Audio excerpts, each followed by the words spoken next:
Sure पुल damage हो गया फिर से।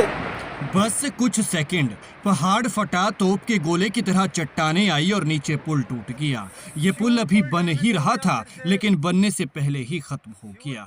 धूल का गुबार देखिए, कुछ भी नजर नहीं आ रहा है। लेकिन ये हालात चिंताजनक हैं कि अप्रैल में ऐसी तस्वीरें नजर आ रही हैं जैसे बरसात में हाल होता था। हिमाचल को आखिर किसकी नजर लग गई है? ये पुल जो आप देख रहे हैं, यही इस लैंडस्लाइड की चपेट में आने के बाद टूटा है।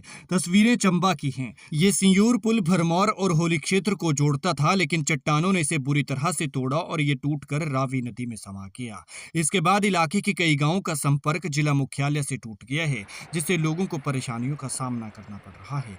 ये तस्वीरें आप देख रहे हैं कि जब लैंडस्लाइड हुआ तो पहाड़ से ऐसे चट्टानें आई कि धूल का काफी देर गुब्बार उठता रहा। कुछ भी नजर नहीं आ रहा था, सब कुछ ओझल हो गया। और जब ये धूल का गुब्बार छटा तो तबाही के निशान नजर आए।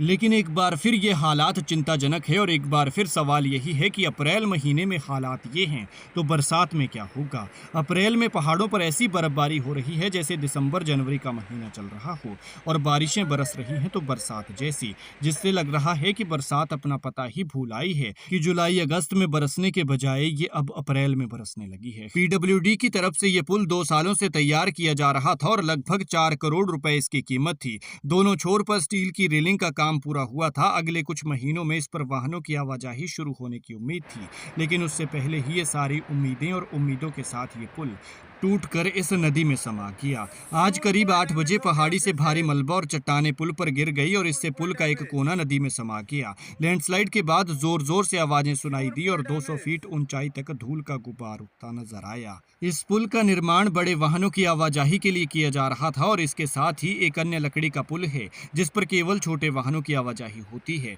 दुर्गम इलाके भरमौर के खड़ामुख होली मार्ग बंद होने पर इस पुल का वैकल्पिक मार्ग के तौर पर इस्तेमाल किया जाता था। बीते मॉनसून सीजन में खड़ामुख होली सड़क बंद होने के बाद 1 महीने तक लकड़ी के पुल से ट्रैफिक चला था, मगर अब पुल बंद होने से लोगों को परेशानी झेलनी पड़ेगी। स्थानीय लोगों ने प्रशासन और विभागीय अधिकारियों से तत्काल मौके पर पहुंचकर स्थिति का जायजा लेने और आवश्यक कदम उठाने की मांग की है। खैर, ये तस्वीरें देखिए, वीडियो को शेयर जरूर कीजिएगा।